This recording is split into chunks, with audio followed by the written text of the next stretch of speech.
Hey guys, Ashton Gustafson here, and welcome back to another episode. Super thrilled and excited today to bring back to the show Miles Adcox. He's the CEO of Onsite, and just a beautiful soul. I love the way this guy navigates and leads his life. I love the way he leads his team there at Onsite, and every time I see him put content into the world and just share what he's doing, he's a guy I look up to. And so that being said, I just wanted to welcome him back.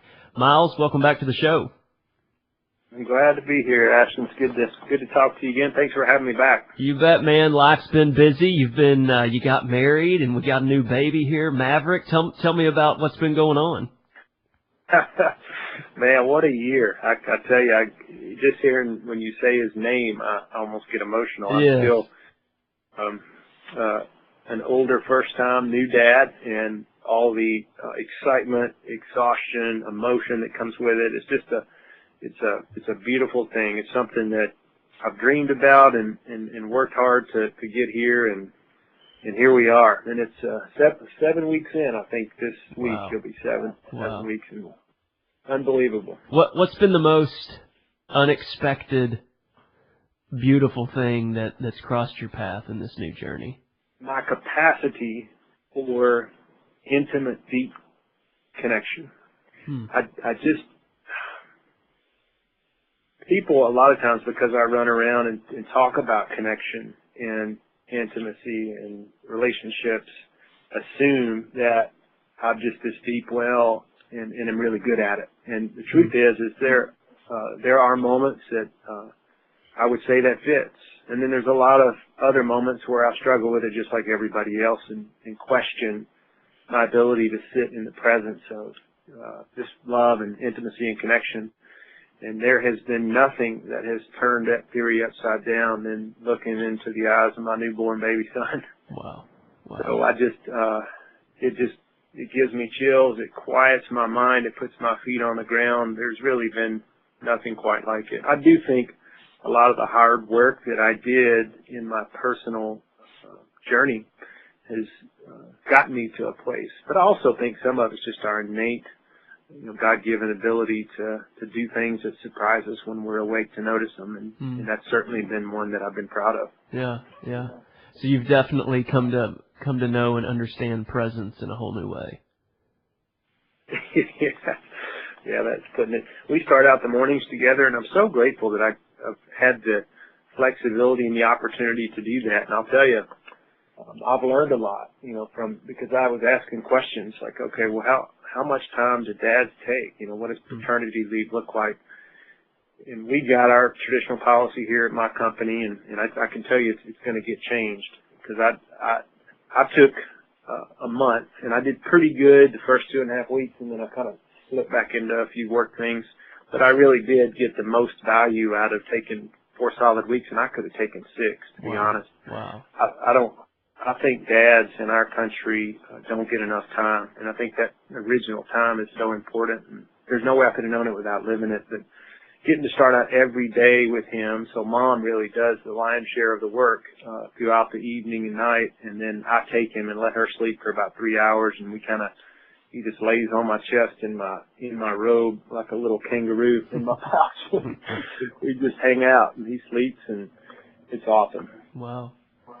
So going through that that's led you to a whole new set of questions for, your team there at Onsite. Well, yeah, I think it's just, we've always tried to be progressive as a culture when it comes to, if we're going to be a team that tries to deliver content around building a whole human in connection and authenticity and vulnerability, then we need to practice what we preach and weave it into our culture. And I've noticed that setting the intent is not good enough in order for it to be executed. You have to set the intent, and then you need to be strategic and facilitate it into the process. If you don't, then people are going to be people and get caught up and tend to put work over life. And we hope to be an organization that promotes life before work. Wow. Beautiful. I love that. Now you talk about integration in the whole person and vulnerability and story. I know some of our listeners maybe have never crossed paths with you and or Onsite. Before we get into the nitty-gritty of the conversation today, you want to share with us just kind of a bird's eye view, elevator speech of the beauty that you guys are doing there and putting into the world at Onsite? I'd be happy to, yeah. I'm so bad at this part. I usually take way too long or way too short of a moment to try to explain what Onsite is. I've had a lot of really smart branding friends that say, you need an elevator pitch. And I'm always like, well, I've never bought anything in an elevator, no plan to. Anyway, so, thanks for asking. Onsite, we're an emotional wellness lifestyle brand, and we offer a lot of arms to help people become emotionally healthy and get emotionally fit. And that comes by way of short-term intensive therapeutic workshops that are for anybody and everybody that may be feeling stuck in any area of their life, or just want to do a deeper dive and trying to reconcile and resolve parts of their stories, raise their EQ, become a better leader, a better parent, a better human, all those things. We've got a series of workshops that support that path. We also have a long-term emotional treatment option that will help people who have experienced kind of adverse conditions of life at some point and by way of emotional trauma, and it may manifest into depression, anxiety, or some mild mental health conditions that way more people are walking around with in our culture than you would ever know. And so we have a small program that supports that, and that's a longer-term stay. And then we're developing some other stuff. We're developing some online content, and that will be more available for people who won't be able to come and actually do a workshop or do the treatment. So beautiful. That's us. Beautiful. And so, you mentioned some of these stays when people come and visit you guys. What's a standard, what's a routine stay look like? I know you said some of them are longer than others. Are these weekend, by the week? What's it look like if someone goes online? So the workshops are anywhere from 4 days to 7 days. So it depends on the program. We're running a whole variety of different programs throughout the year, all different lengths of stay. And so you basically, the best way is to, you can look online and see the variety of different programs. A lot of them are therapeutic in nature. Some of them are more personal growth in nature. It's a great way that if you're into the counseling, the therapy, or you find yourself in need of it, or you just enjoy it, it's a great way for really busy people, or really creative people, to do an accelerated course, if you will. It's almost like doing 6 months or a year's worth of outpatient therapy in a week. Wow. But it works pretty well that way. Beautiful. So one of the things that you've kind of posted recently, and I know you're still working through it, but I thought it would be a great conversation for our listeners to hear today, is kind of this thing that you refer to as the artist dilemma. And there's tons of creatives that listen to the podcast, artists, musicians, pastors, idea leaders, thought leaders, and so forth. I want to just kind of walk through this because I feel like sometimes our creativity, we can get stymied in it a bit, and the life that we get on the road, or things get out of whack in a hurry once you go down this road. So the artist dilemma, you basically just kind of started out by saying that this abnormal life and these abnormal circumstances end up creating high levels of stress. Now, you've talked with and worked with tons of artists, thought leaders, creatives, and so forth. When you talk about this abnormal life that leads to stress, exactly what are you talking about when you begin that conversation? I think artists or creatives or anybody who's trying to deliver a message, you really need a platform to do that. And so whether you're going to try to move or sell or influence with your art or your message, then you need a platform. And platforms in that world, the bigger the better often if you're going for influence. Not always, but if you're going for influence, if you're trying to make a living out of it, then the bigger the better. Well, a big platform means that you have a public profession. And what we know about public professions is that it doesn't, pastors, politicians, media, film, music, public professions, they create abnormalized circumstances. And what I mean by abnormal is, you can say fame, people who are known and who feel like they are friends to thousands, but there's no way any one human being would have the capacity, to stretch themselves in that way, take on a lot of stress. And unaddressed stress creates loneliness, anxiety, addictions, etc. Part of why I talk, so you take what I wrote, this kind of roadmap for the artist called The Artist Dilemma, and I went for years working with artists who I would see, it was a very predictable crash, especially when artists would reach a certain point of success, or pastors plugging in. It was almost as predictable of a crash as a lottery winner. And you've seen this, a lot of people have seen the statistics on lottery winners. As you go from, most cases, you go from a low socioeconomic standpoint, you crash through the middle and go straight to the top, and it's very predictable that you'll be back at the bottom pretty soon. And I was seeing the same pattern with artists. But if you come at an artist by saying, you're in a career that is susceptible to addictions and anxiety and mental health issues, then it's about as effective as the Surgeon General's warning, which it's not going to make somebody smoke or not smoke. Yeah. So I tried to come through another door. And this started by me sitting in a circle with 6 artists, 6 singers, who were doing quite well, but struggling with the work-life balance and the demands of being on the road. And I thought, how do I describe to them why we're here? Kind of what's at stake? Because human beings, I don't think any of us are really wired to self-protect from addiction and mental health issues. Yeah. We typically don't want to explore it until we have to. But something a little more digestible is creativity. And so creativity was an important piece of this. And it was actually, I built the whole thing around that word, because I thought creativity is what gets an artist to the dance. It's their kryptonite. Yeah. It's what they love. And so the way it reads is, public professions create abnormalized circumstances. Abnormalized circumstances create high levels of stress. Unaddressed stress creates loneliness, anxiety, depression, addictions, etc., all of which kill creativity. So basically, your creativity got you here, and you signed up for a career that in some ways is designed to kill it. That got their attention, and it helped me, because, it's more digestible. It's like, wait a minute, that's something of value. The thing you love, the thing that got you here. Yeah. And people are more likely to protect something like that. So, and it's actually not that.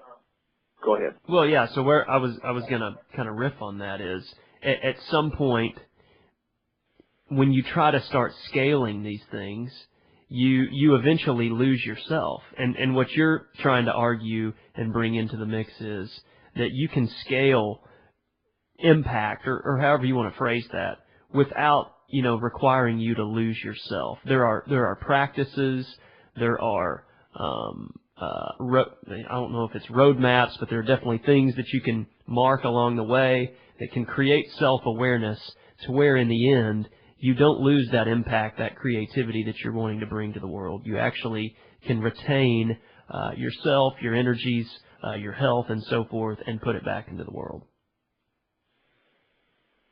Yeah, that's it. Because I think there's this myth that your creativity is something outside of you, when it actually is you. And that's what people are interested in. They're interested in you and your most authentic and whole connected self. And often we put people around artists who are experts in how you reframe, reshape, brand, distribute the art. And it's so easy to get lost because they're basically trying to tell this story that appeals to the most amount of people, and sometimes they're going to push them towards telling it in a overtly, especially for a lot of female artists, in a sexual way. They'll try to hypersexualize the content. And the art sometimes gets lost, and that's when the self gets lost. Wow. So in all of your work, hundreds, if not thousands, of people in the creative space, what are some of the things that we can do as we create lives that put creativity into the world, put content into the world? What are some of the things that we can do to stay in that path of self-awareness? Like, is there anything you can say that consistently, if people will do X, they will remain more self-aware, and in the end, that creativity will stay in tune, and the life they lead, I guess, will be sustainable? Yes. However, there's not one particular method that I would say this is the one. No different than the pharmaceutical industry. That never solves the whole problem, but it's helpful. Yeah. Ultimately, it's creating a healthy pursuit of self-awareness, of grace, of empathy on ourselves, where we've been, who we are, and who we're becoming. There's a lot of different ways to get there. You can use counseling or therapy. It's really unfortunate that counseling and therapy is still seen as somewhere in something you do and go when you need it, when things are broken. Right. And I think we've got it backwards. I think it's something we need to do at every phase of our life, not when we perceivably need it. It's basically, how do we get a deeper understanding of ourselves? Because what I've experienced in my personal life, and then facilitating a lot of this, is when we have a deeper understanding of ourselves, facilitated in the right way, it holds up this beautiful mirror where we see brokenness completely different. And it humanizes each of us, where we can actually look through a lens of grace. And grace, to me, is the doorway to self-awareness, looked at in a healthy way. So self-awareness, grace, and empathy. Tell me what you mean in the difference between grace and empathy that's there. Or is there? Or are they very similar? I think they're similar. Yeah. I think we're going to get to a place in our culture where people who don't pursue a deeper understanding of themselves, who counseling or therapy or coaching or just peer-to-peer transparency will be viewed as the broken ones or what's wrong with them versus the other way around. I really think we're headed that way to where it's, I think it's going to be viewed as what's wrong with you if you're not doing this. Yeah. And that's my hope. I think that's when the game changes. I think we wrap a lot of support around the artist, and I'll use music for example. So you've got a music artist, and then they have all these people around them that get a percentage from the agent to the label, and then the ancillary services like the legal, the business manager, the publicist. So they basically got an artist in the middle, and then you got all these folks of people who get a percentage of the revenue that they make. There's nobody in there that supports their mental health. Wow. And I think we're missing it. I think we're setting it up wrong to begin with, and I think we need that in the mix out of the gate before the wheels fall off. Absolutely. And you called it that self-awareness is the artist's superpower.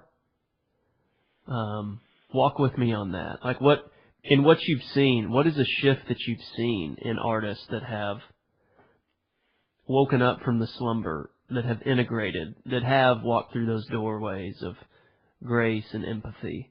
Do you find these people to be lighter and brighter? Do you find these people, what do you see in someone when they start walking through those doors? Not necessarily. I don't necessarily see them lighter and brighter. I see them able to cope differently. Interesting. Because there is this beautiful dark and light to the artist. Yeah. And artists have a difficult job, but they're highly sensitive, and they are put in a position, in a sense, to translate the world for the rest of us through their art. And then, which means they have to have a certain level of awareness and sensitivity to take on the world's pain, and then spit out this beautiful way to tell everybody else about it. And that puts you in a compromising position. And a lot of artists are like, I don't want to go to rehab. I don't want to go get therapy because I won't be able to write anymore. I won't be able to come up with this. In other words, I need and you don't really lose it. It's not about changing something. So taking a look at who you are is not what's wrong with you. It's what's right with you. And we want all those parts on board. I mean, I am somebody who struggled with depression throughout my life. And it doesn't go away. It just, I view it differently, and I have tools and I have coping mechanisms to where it doesn't take me too far down a road where it creates negative behaviors. Wow. So I had never thought before about would you say the responsibility that an artist feels sometimes to see that pain and then report back on it? I mean, I had never thought about that dark side. You just think of the beautiful side of one's artistry and how they put it into the world and meaning and metaphor and all the beautiful side of that. But there is this other side of the story that can be a challenging and sometimes dark place to walk through. Yeah, you feel it on a much different level. And that's why often you see the artist community, whether it's actors or musicians, the outspoken advocates for the compromised, the underdogs, people in the community that don't have access to what the rest of us do. And they get kind of labeled as, oh, well, this is the liberal, blah, blah, blah. But really, I think they feel things on a very deep level and try to use their voice to advocate. Now, let me ask you this. In a world where I think the word art and artist is beautifully shifting, I think that we are now starting to see artistry through the lens of CEOs, business leaders, business upstarts, pastors. Like, it isn't just creativity, isn't just a world that is saved for the poets and the sages and the artists, right? I'm starting to see this also come to fruition, that there's now space for artistry to be called artistry in the midst of almost everything. And so how would you encourage people that maybe their life isn't in the public eye, but they're feeling some of these same things, whether it's running a business? Maybe you could speak from this. The tax on moving a company forward, on keeping the culture consistent. As a leader, let's just pause the conversation on artists for a bit. Leaders that come and visit you that may be tinkering on the edge of burnout. What are some of those first steps for leaders in that form to start walking through the doors of grace, empathy, and self-awareness as well? The first thing we might try to do with someone who is on the edge, you said, on the edge of burnout, is remove resistance to looking at their truth. And removing resistance, the way we've done it historically, or the way most people do it, is you meet resistance with resistance. So in other words, you try to challenge somebody's denial system and push on it or pull on it to try to remove it. What we've learned about that is that does not create sustainable change. That's manipulation. But it is a tool that it's all we ever knew, was that confrontation is the best change tool. And it does work, but it works temporarily because it's an external motivator instead of an internal motivator. And what we hope to do is internally inspire people to change and to speak their truth, because so in other words, we don't meet resistance with resistance. We meet resistance with connection and understanding and empathy. So we join people wherever they are So if they're somewhere along the stages of change, let's say they're in pre-contemplative, well, we join them in pre-contemplative, which means as facilitators, we have to leave our perch of action, our agenda, and move back and join them, in their darkness. And the only way I've seen people be effective at joining people in their darkness is if they've taken their own long journey back into their own darkness. You don't help people effectively reconcile their stories until you've done some work in reconciling your own. Yeah, that's very true. Walk with me down that road of resisting our truth. 'Cause man, I feel like I've been there, done that. Tell me what you mean when a leader is on the brink of change or burnout and isn't willing to press into that truth. What do you mean by resisting one's truth?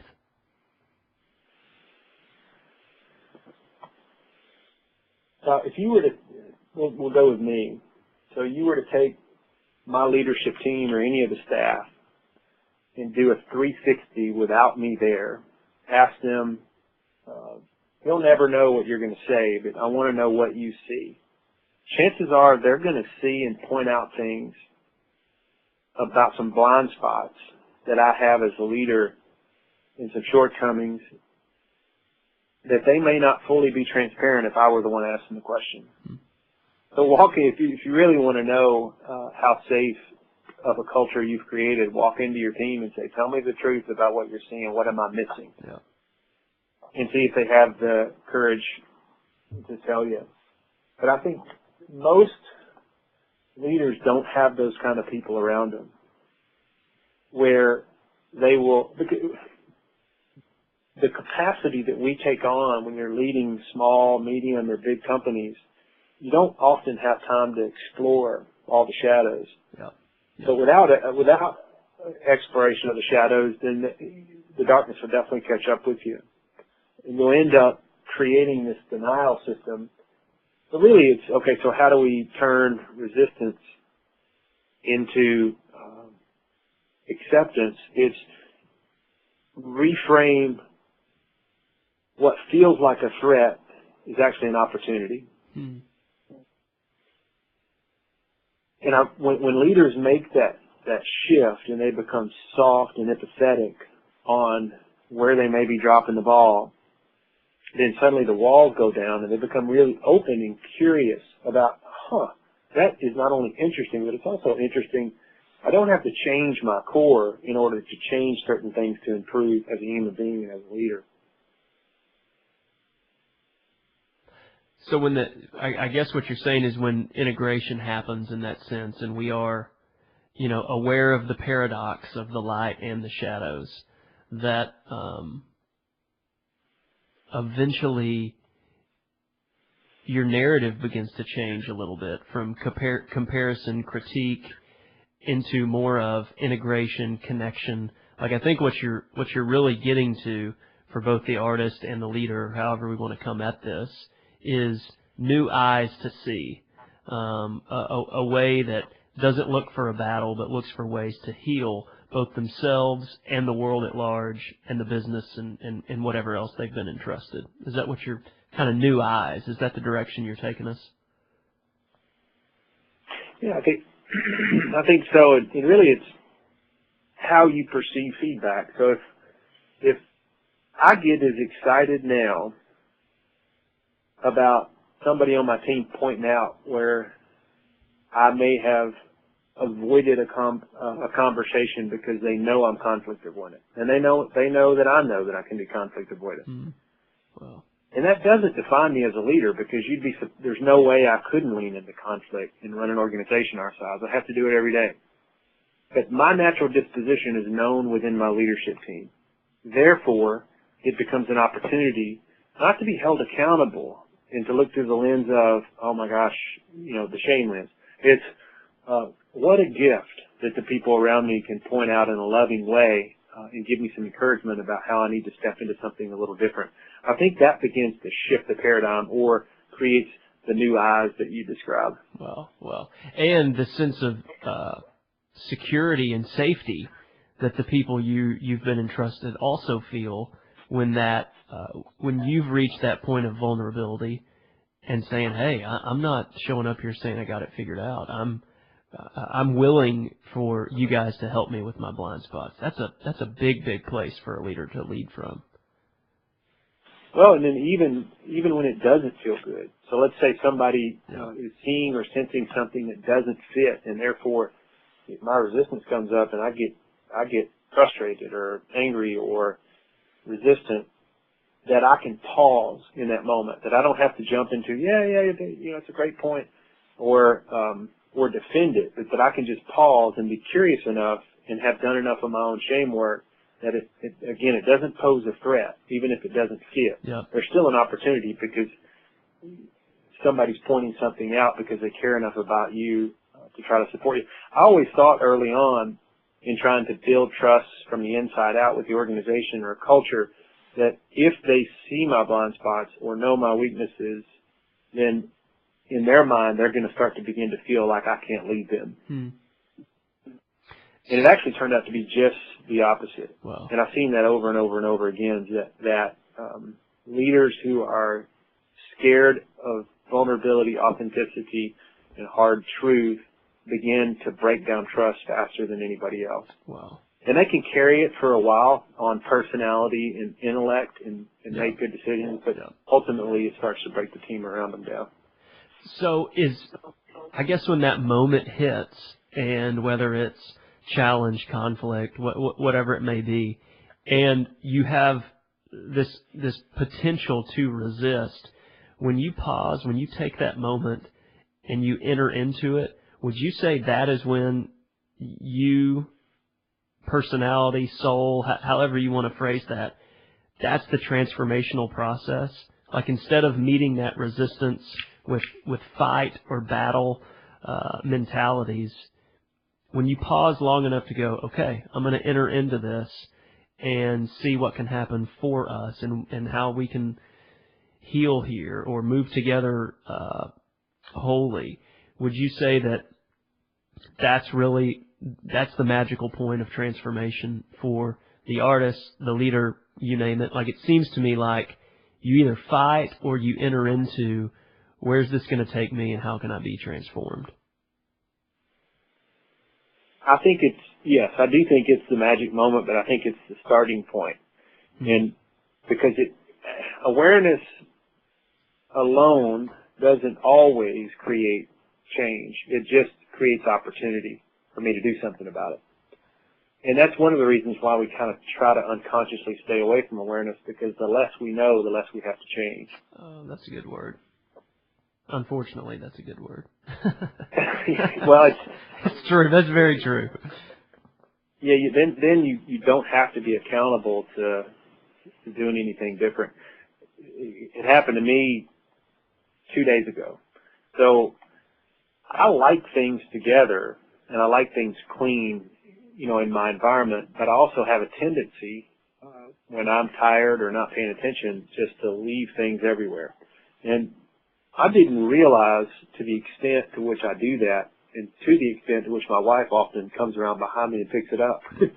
But now she's a full-time mom, and so we got in an argument 2 days ago. We were driving somewhere going to a friend's house, and we got in an argument, and it ended up being more about, it got personal really fast. It went from nothing about what it was into challenging how we were as each other as parents. And that's when you know, okay, there's something deeper here. When she started as a dad and doing it, and of course I get threatened by that. I'm like, wait a minute.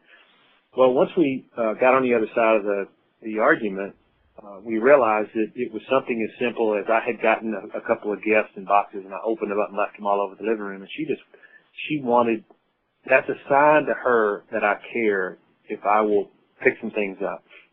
And I was actually really happy when we discovered that. She said, you know what, it has nothing to do with you being a good dad. It has nothing to do with you being present. You've been amazing. I just wish you'd help me and pick some stuff up, put this in the dishwasher. Okay, well, there's the moment. That's the moment of awareness. That it's not, I'm not bad, she's not bad, there's this one thing. And temporarily I was like, boom, I'm excited, we know what it is. But then I was like, now I got to do something about it. Right. Then the accountability comes in, and I wake up and I was like, no, I actually have to do things that I wasn't accustomed to doing, which is I didn't even realize it, but I never need to put a sink in a dish in the sink without putting it in the dishwasher. So in the last 2 days, I've taken responsibility and been helping clean and do a lot of stuff, and it made a huge change. That little shift of getting to the thing underneath the thing. Well, but it's like what we said. It's awareness creates almost a self-accountability to have to do something about it, or not. Yeah, which once you see, you can't unsee, and if you don't do something about it, then that's a whole nother problem.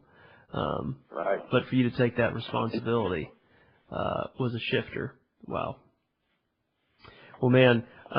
And you guys, for our listeners that are listening to this conversation, every time I cross paths with Miles' work online, it's one aha after another. I've never been to Onsite. I want to come to Onsite. I want to spend some time there. I just feel like everyone that I know that has gone has just had incredible reviews about the people there, the work that happens, the spirit that you leave with, the spirit that you're met with that's there. And so if anything today has triggered something deep within you or sounds like something that you would like more information on, you got to go check it out. Miles, for those of us that are maybe wanting to come hear more about you guys and what you're doing, would you send us online to Onsite's website, or where's the best place to go? Yeah, I think online is the best place to find us. You could also follow us on our socials, Twitter, Instagram, Facebook, or I have my socials, Twitter, Instagram. That's where I put a lot of my content. But yeah, any of those places would be a great way for us to connect with you. Awesome. So like I said, guys, make sure you check out what they're doing. Miles, super grateful for you and your energy and your work in the world. I know that you and your team are doing beautiful things out there, and we're always grateful to experience your wisdom and apply it into the worlds we've been entrusted. Thanks, Ashton. I appreciate the platform that you're putting your intention behind and creating.